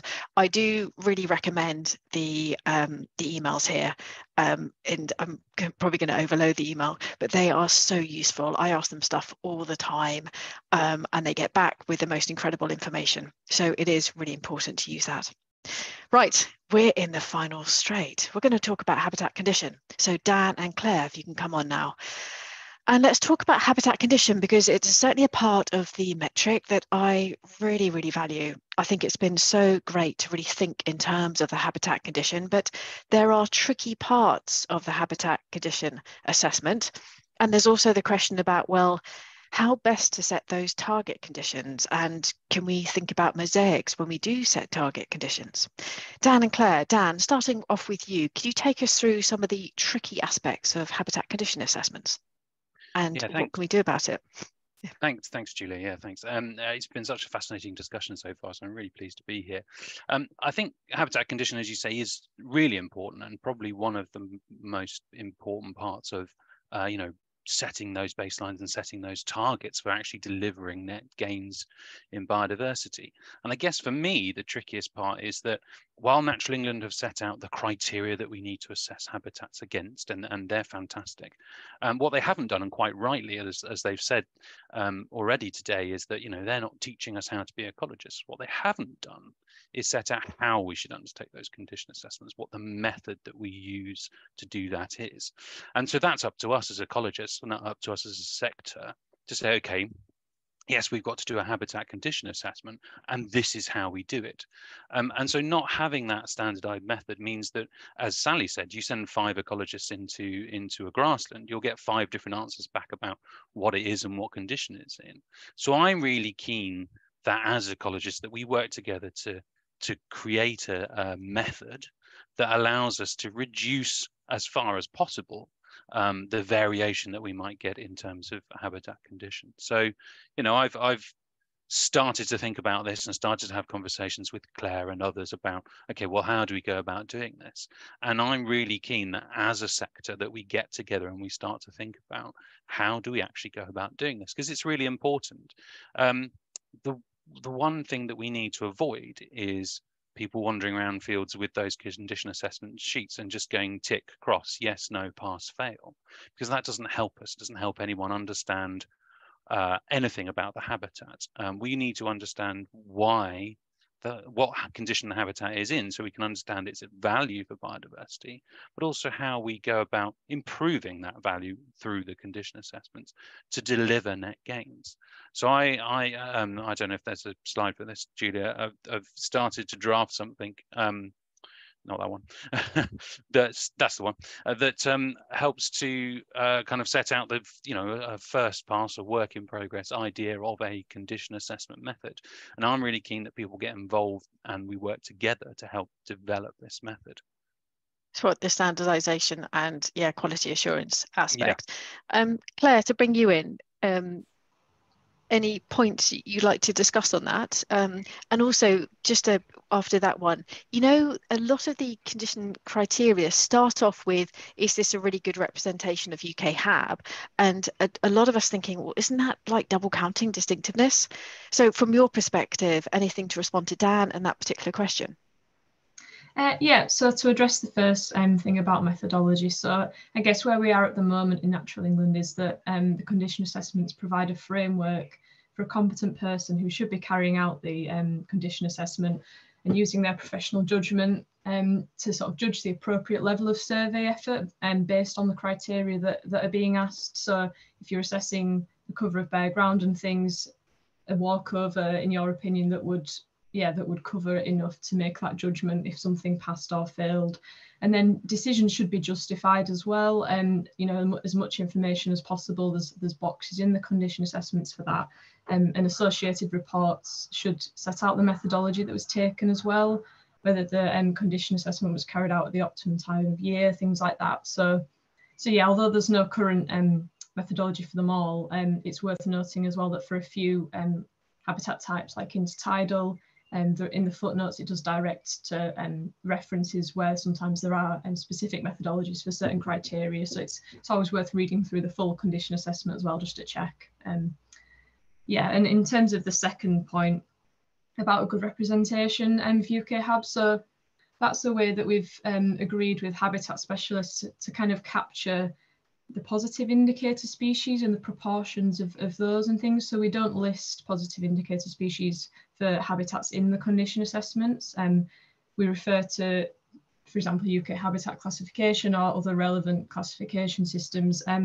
Often species are listed there, and that's a way of capturing whether it is a good example of the habitat type that you've classified it as.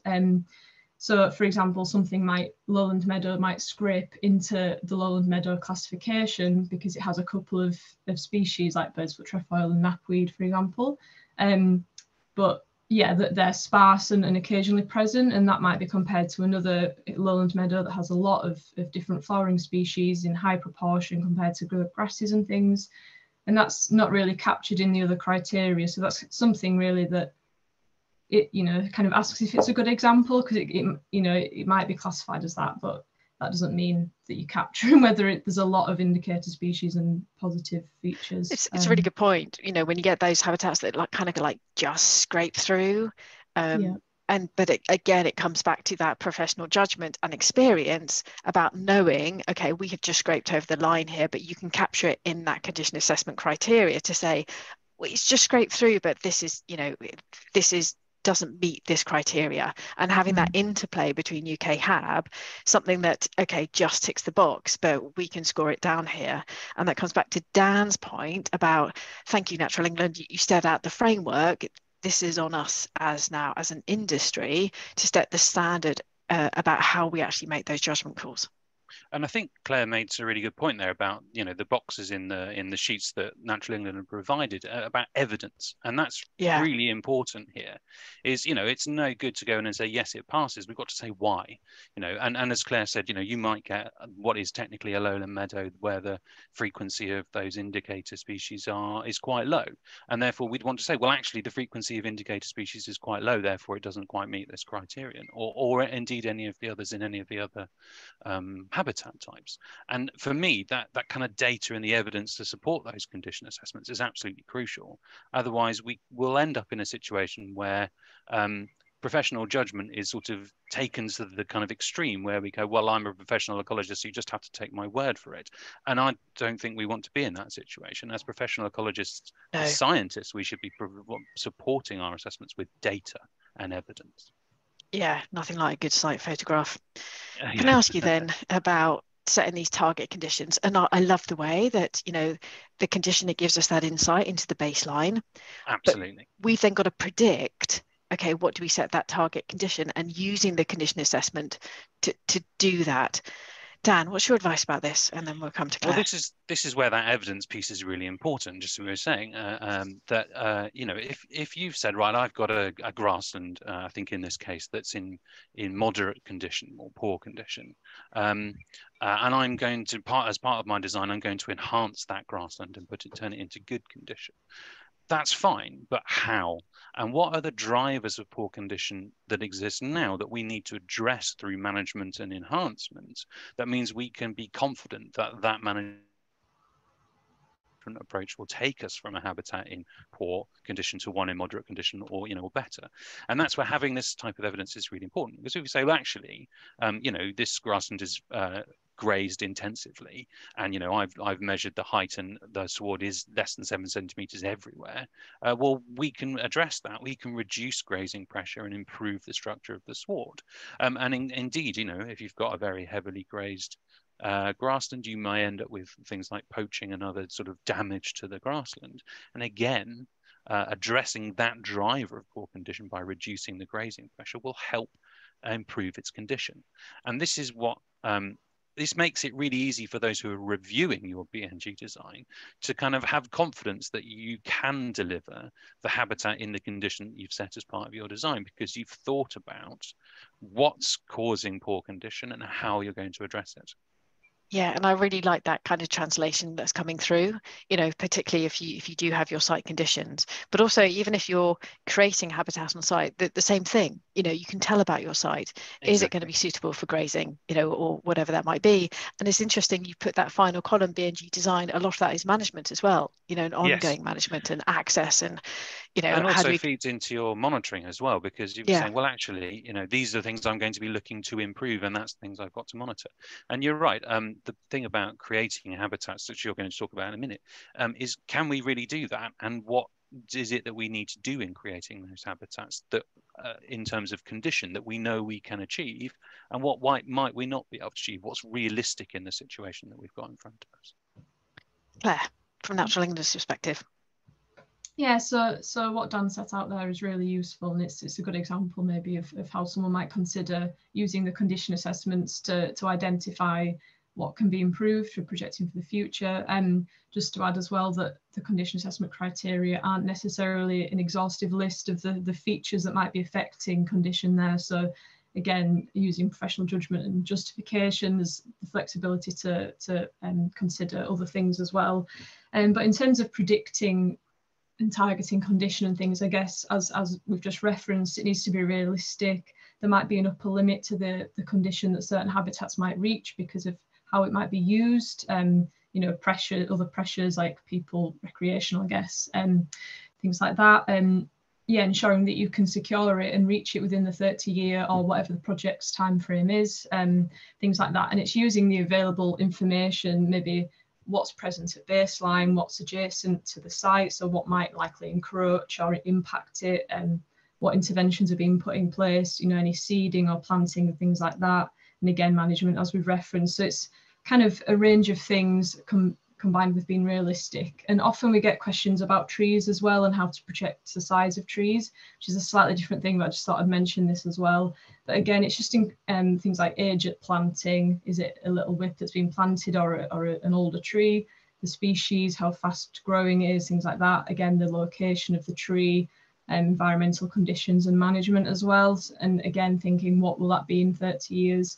And because of the questions, we've added a bit of guidance about that, saying that the majority of trees planted will still be small in 30 years unless it can be justified otherwise, as a reason otherwise. So yeah, not to sort of to kind of discourage inflation and sort of over prediction, I guess, of tree sizes. But yeah, it's not easy. It's not in any way easy, but it's just using available information, I guess.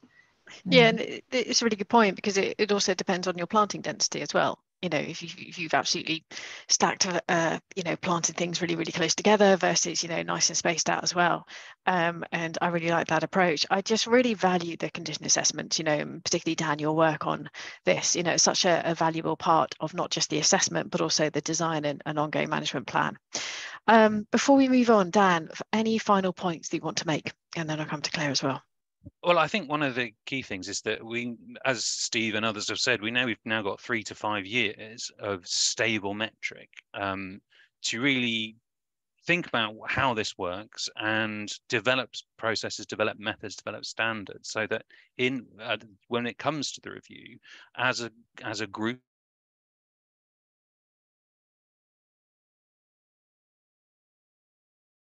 I think Dan's. I'm hoping it's not me. Claire, do you want to step in while Dan comes back? Yeah. No, I don't think it's me. Okay, Claire, please. Yeah, okay, yeah, so just I suppose final points really is that, yeah, so we've worked on tweaking some of the condition assessments for 4.0 using various feedback that we get, as well as consulting the habitat specialists internally. But any issues that we haven't necessarily addressed, we'll be considering for a longer sort of 3 to 5 year review. So yeah, so we'll be checking, is it working, things like that, and then having a bit of an overhaul of condition assessments and, yeah, ensuring that they're working and making maybe bigger changes, but yeah, just for the longer term. Can I check though, so this which I think is a fundamental point, that we have conditions, and Dan's rightly said there's no standard methodology, and that's something that I think, you know, for industry to pick up. From Natural England's perspective, will you focus on the final wording, if you like, of the criteria, focusing on professional judgment, you know, and look at us in industry to then, you know, it's like the handing over the baton, then look at us in industry to put together the standardization and the methods? Yeah. So I guess we as Natural England will be making sure that through monitoring and evaluation that the metric and the condition assessments are sort of working as intended. But yeah, it is kind of, then it's the hand over the baton.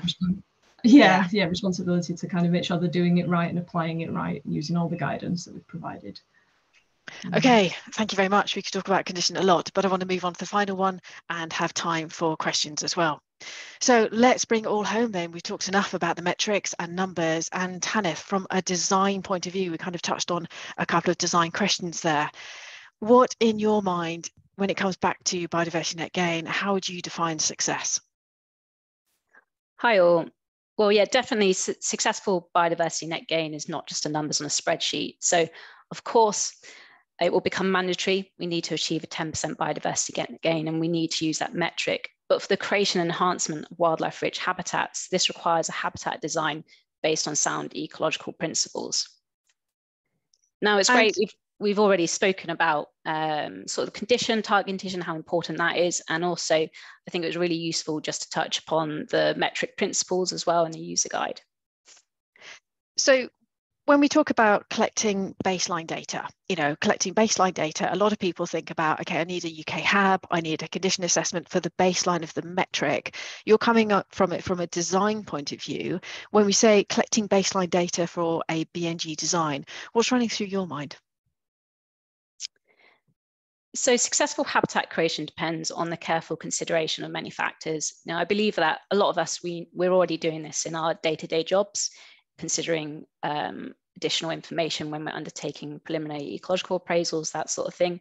But I do find this useful to rethink in terms of what we're trying to achieve with biodiversity net gain and working through a checklist of sorts so that we can ask ourselves questions, colleagues, as well as the project team. You know, I find this all quite helpful. So for a baseline, this doesn't just include our ecological data, such as habitat categorization, habitat condition assessments, or protected species assessment survey results, but other factors as well. So working through sort of thought process on habitat design checklist, this is thinking about setting objectives, site context analysis, site survey. So there's numerous baseline information that we need to be pulling in through.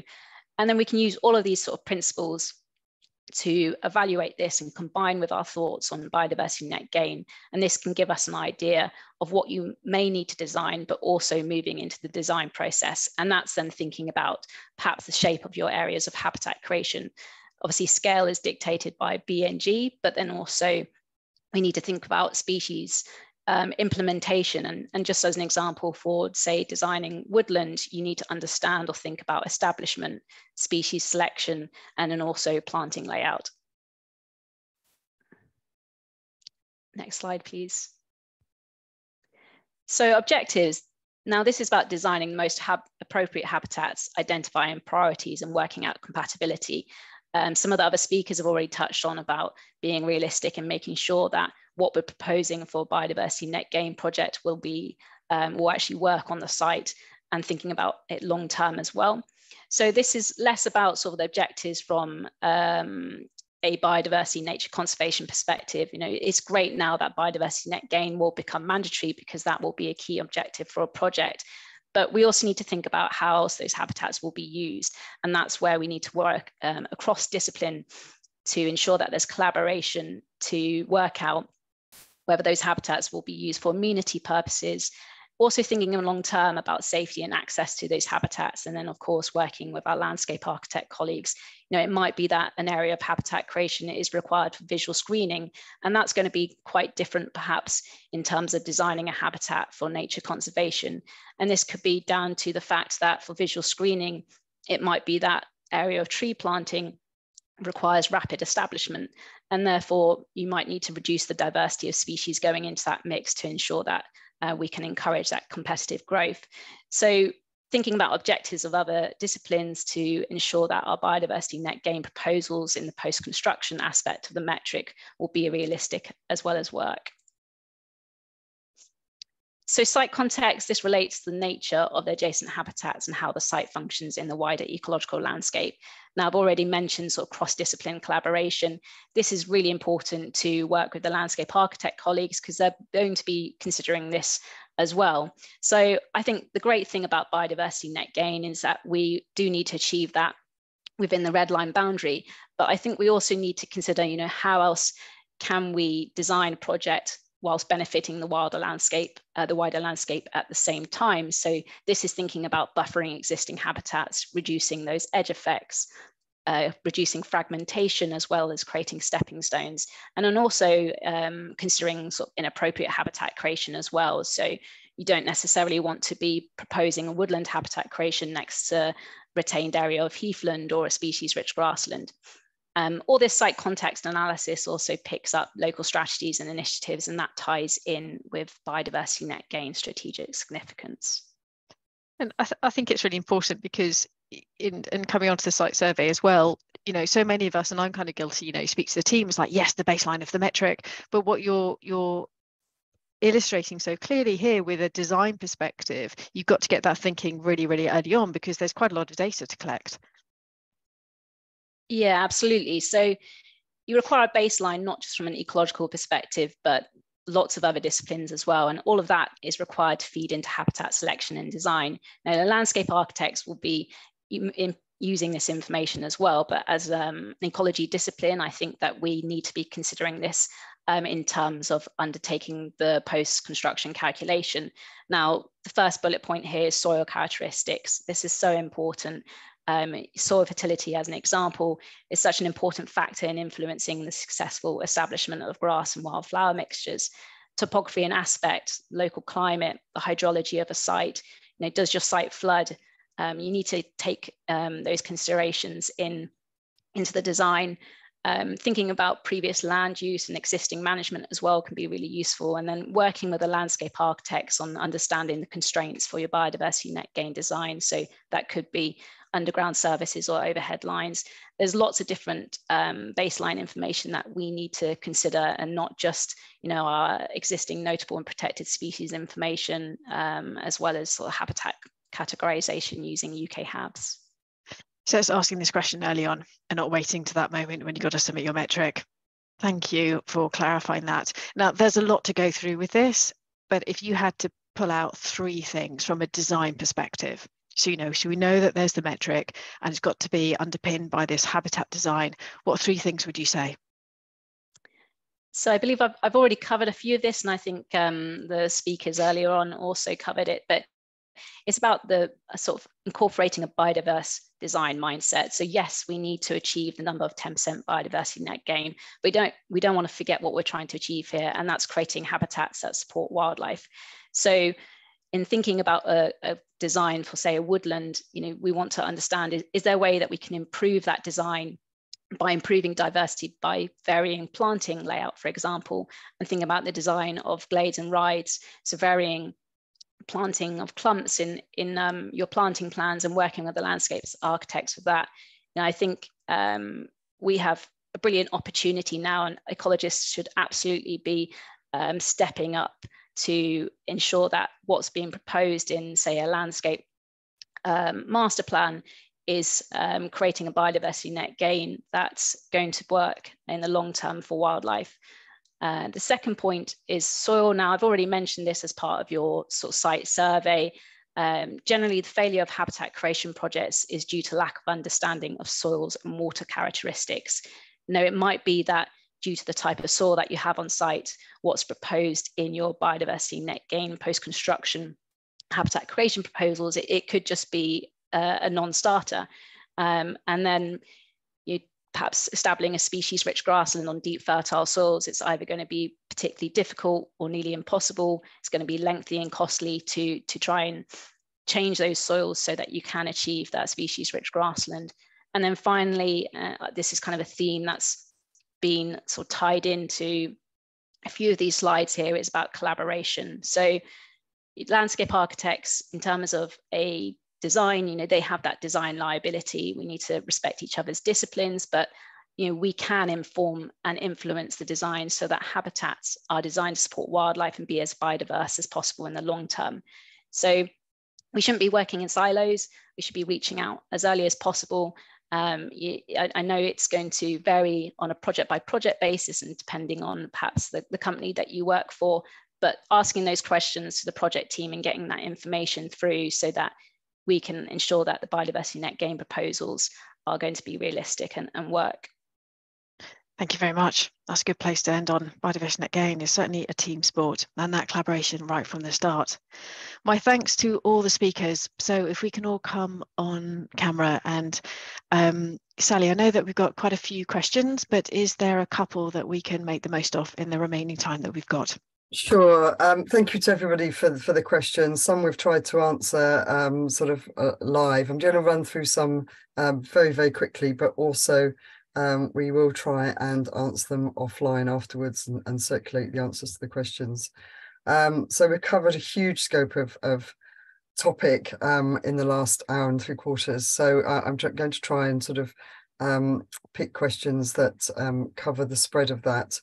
I'm going to start off with one from Christopher Bell, just asking, what's the rationale for including retained habitats in the baseline metric score that is the basis for the uplift requirement? Because if the habitats are not affected, surely they should be excluded from the baseline. I don't know, Nick, if you want to answer that, or Steve. Yeah, I can start to as well, and someone else may want to come in, but because they present an opportunity as well, I think. So there's an opportunity to actually further enhance those habitats quite often as well. So and also it is net gain, and we're wanting to try and ensure that everything is gained on site. It's not just a kind of trying to simply address losses as well. So there was a discussion early on as to whether it should be, retained habitats should be included, but we were quite clear that we felt yes they should do. And actually, it is quite often it can be a sensible route for actually trying to achieve your gain on site by looking at how you can enhance those retained habitats. Well, thanks very much, Nick. So in the interest of getting through more, I'm going to move on unless anybody urgently wants to say something. Excuse me, Nikki Rivers commented that PAS, the Planning Advisory Service, have been doing a lot of training for local planning authorities. Yes, they have, Nikki, particularly for planners and for planning committee members. We've been asked to specifically look at training for local authority ecologists, but CIEEM and Algae meet regularly with PAS, so there is a lot of collaboration and coordination going on. Moving on to a question from David Warburton. Sorry, David Warburton. Sorry. Warburton. Has consideration for BNG meshing with agri-environment schemes been fully considered?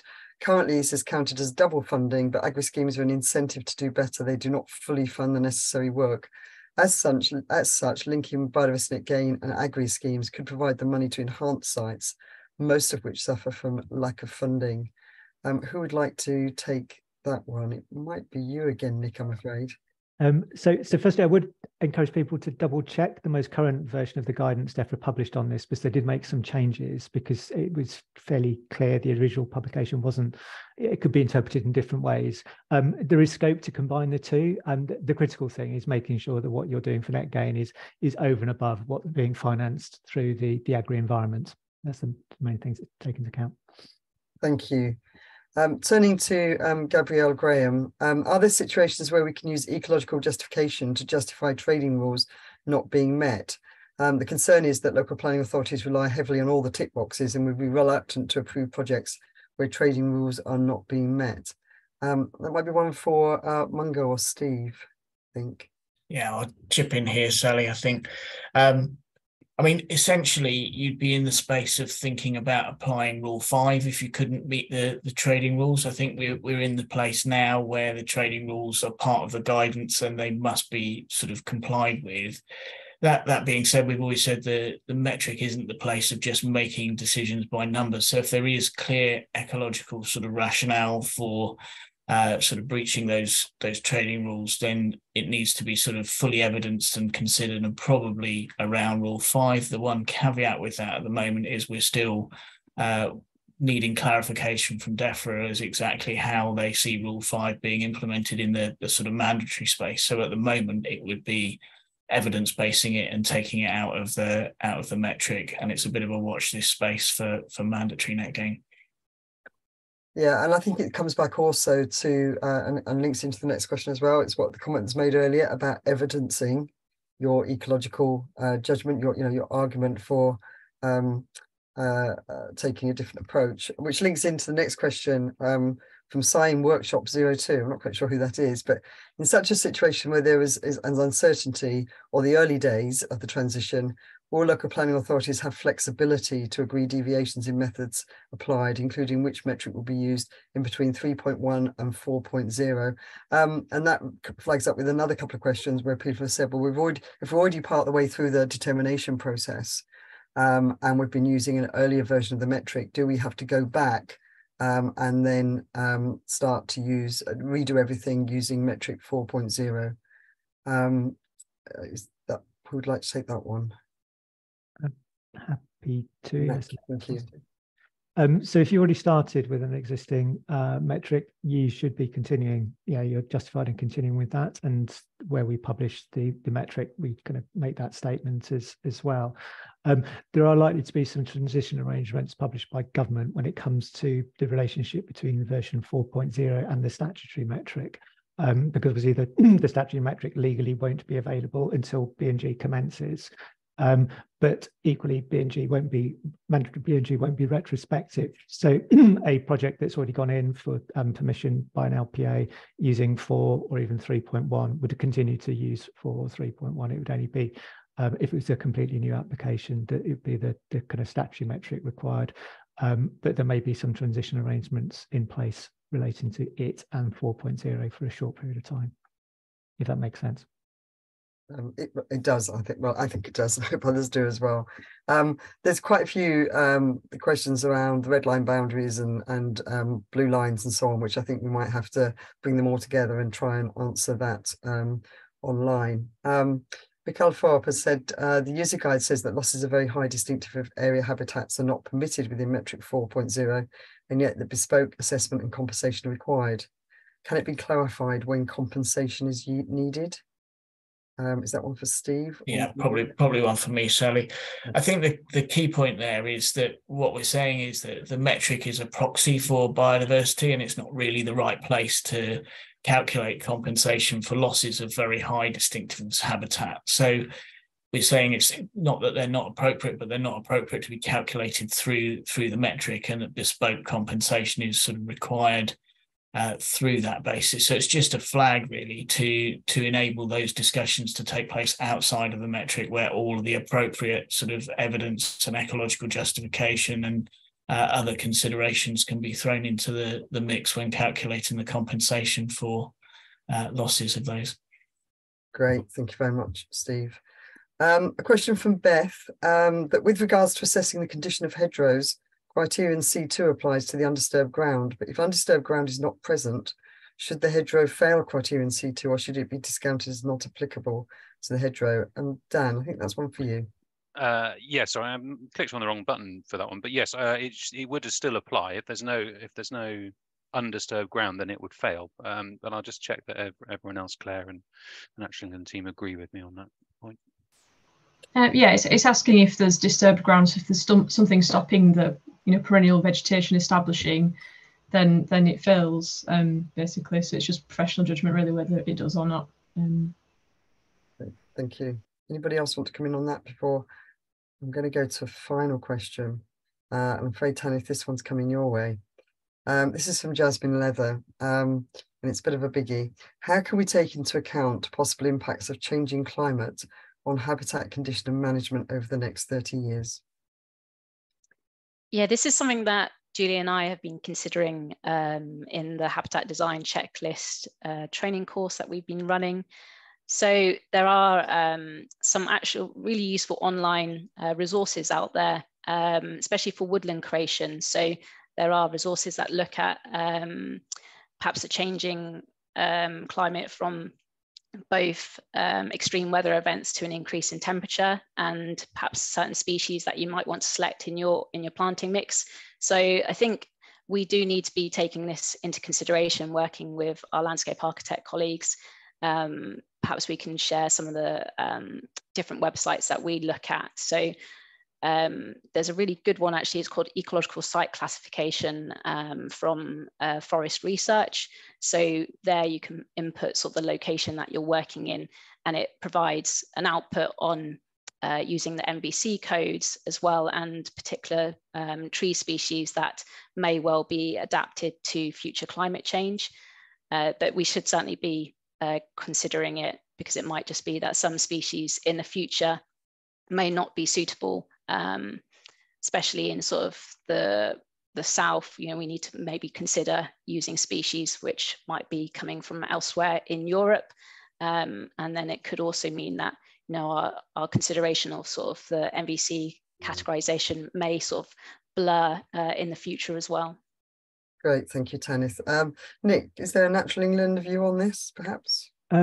Less a view, just particularly if people are working with and advising landowner clients who are kind of going to be looking to deliver net gain as well. It's remembering that client is also legally responsible for delivering the outcome. So advice, I would encourage people to be thinking about, actually, is this longer term going to be achievable? So we've already come across some sites where the EA have been thinking about something, but they also are considering that the site may be subject to future inundation, in which case, you probably don't want to put it forward as net gain as you're proposing, if that's already what you're thinking may happen to it. So it's just be aware of the implications for the landowner as well, if a site arguably knowingly was going to fail. Great, thank you very much. Tom, you had your hand up. Has it gone back down again, or did you want the final word on this? Only to say, I don't think we should underestimate the resilience of our ecosystems and habitats. We've got some really good evidence now coming from Germany and elsewhere showing oaks adapting within their lifetime, not over generations, within their lifetime to changing climate. So what we need to do is look after the habitats, make sure that they're resilient as possible by doing everything we can do to manage them well and support them. And actually, I'm pretty confident that a lot of them will adapt to some of this change. We will see the change that Tanith and others have talked about, but getting the right habitats and making them resilient, bigger, better, more enjoined has got to be the right way forward. And B&G has a core role in delivering that. Absolutely. I think actually that links quite well with the thoughts of, designing your habitat creation within the red line boundary. How is that linking to habitats outside the site to ensure those sort of movement of material or movement of sort of different genotypes through the landscape is going to happen. There was quite a good term on, you know, you say that some species will adapt, and I believe they will be, but there's a potential for moving away from like restrictive precautionary principle when it comes to sourcing local province, but actually composite provincing. But yeah, there is discussion about, you know, classification of habitats may change. But I think it's about designing something that is resilient and as diverse as possible, and that will allow those habitats to adaptively change over time. Thank you. I think this is actually a topic for a whole new webinar discussion and conference and training courses as well. And I think we shouldn't underestimate the resilience of the ecological profession as well. Biodiversity Net Gain is going to challenge us and test us, but we can do this. We can help make this a success and deliver much better outcomes from biodiversity through development than we've had in the past. We do need to step up, I think, to the challenge and make sure that we, you know, we're familiar with the rules, we're familiar with the guidance, we've undertaken the training, we're competent in what we're doing. But I think that we can we can stand ready to deliver. Thank you all for your contributions to this webinar, whether you're a panelist or whether you've been a delegate and whether you've contributed questions or made comments. It's been very wide-ranging, very comprehensive. It's unusually long for a webinar, but we've covered a lot of material, and I think that signifies just the importance of the topic and how we need to get ourselves ready for November, and the tip from DEFRA is the end of November 2023. I'd like to thank you, Dan, Nick, Claire, Tanith, Tom, Steve, Mungo, and also Finn and Sarah in the background. I'd particularly like to thank you, Julia, because as always, you've organised us, coordinated us, harried us, encouraged us and supported us to do this webinar. And thank you for the amazing contribution you've made towards getting Biodiversity Net Gain to where it is. At that point, we're going to close. Thank you all again very much. We will make the recording available, and we will also be looking at the questions that we haven't been able to answer online and trying to circulate some answers to those as well. Good luck, everybody. We can do this. Thank you.